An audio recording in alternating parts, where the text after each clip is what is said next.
In this hike, we're going to take you to the top of Garfield Peak in Crater Lake National Park in Oregon. You can start this hike right from Crater Lake Lodge. It's 3.5 miles in length and it's an elevation gain of 1,076 feet.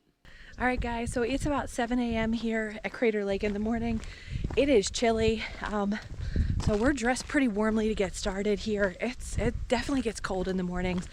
So I'm wearing my women's Trailheads. This is like a headband. It's made of this like super silky soft material. I like this because you can kind of like, you don't get overheated because the top of it's open, but that it's keeping your ears toasty warm. All right, so this is Garfield Peak Trail. We wanted to hike Mount Scott, which is the highest mountain in the whole park, but because of the road closures that are still continuing here, they were supposed to be done mid-September. They're going to be going till November, I believe, November 1st. It would be a 47-minute drive to the trailhead and then back to the lodge. So instead, we're doing Garfield Peak. It's only about 200 feet shorter than Mount Scott, but we're here, walked from the lodge, and that's where we're going.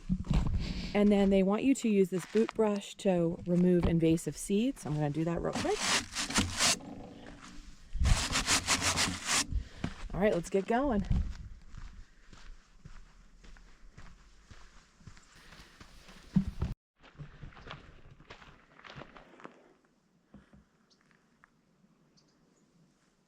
We've seen lots of deer in the forest as we made our way up. There's a guy trail running. He is so insanely fast. He's so far up the trail. With the elevation here, it's like a little bit of a struggle sometimes to catch your breath. So we just take little breaks and things. This is going to be our last hike in Crater Lake. And this gives you a sense of where the trail is going. I assume we're probably going to one of those upper peaks up there.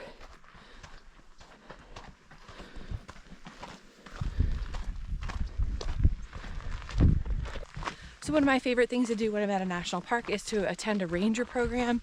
And yesterday I was able to do that right in our hotel lobby. And it was really cool. They talked about how Crater Lake was formed. And the program was all about, is it an active volcano? Is it just sleeping? So you can see the lodge over there. That's where we started.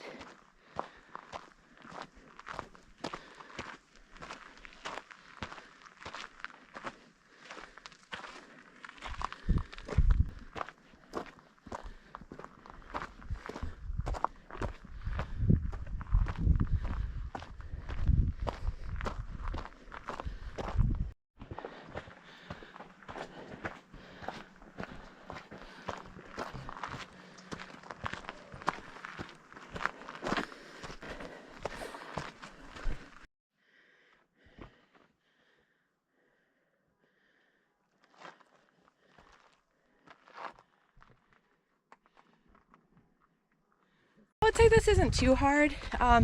Once you get moving and you're climbing this steep, like I've had to take off my sweatshirt, change into my other hat, you really get warmed up when you get moving.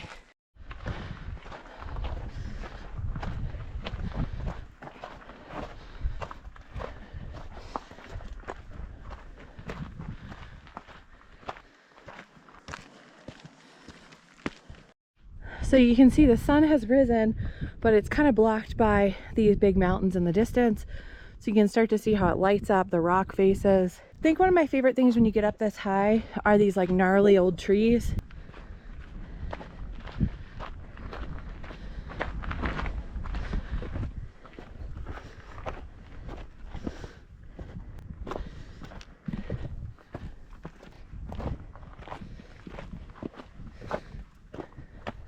It's always neat to me to see the different types of plants that are able to grow in just a rock pile, basically.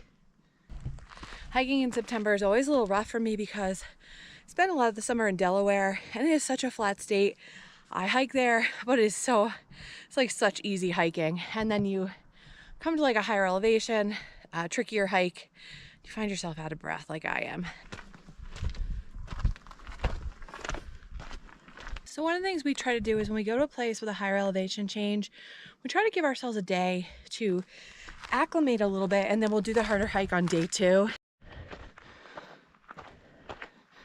I think we're starting to get pretty close, but I don't know, I thought that before.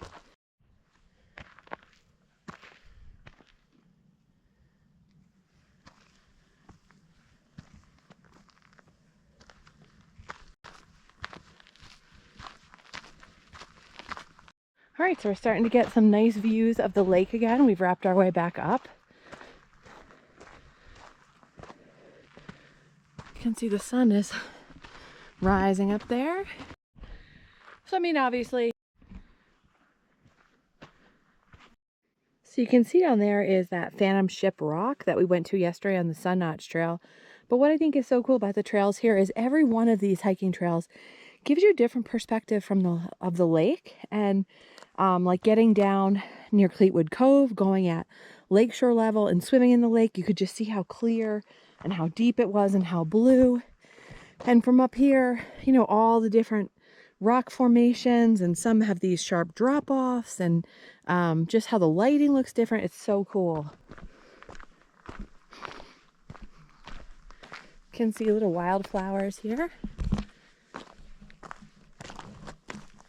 Some purples, some yellows. We're here mid-September, and when I was at the ranger talk yesterday, the ranger was saying how bad mosquitoes were in, I guess maybe like June, July.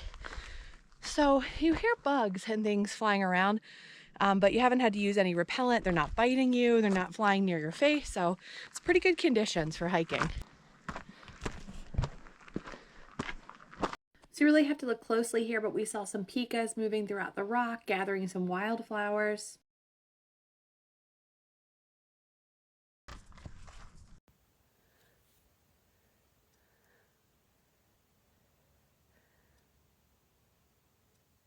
Okay, so we just saw a pika, and it harvested this little wildflower, and it was carrying it back into the rock burrow. So I think I got it on the GoPro. It's so cute.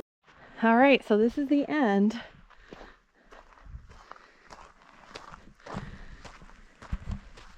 Oh my goodness, look at this view.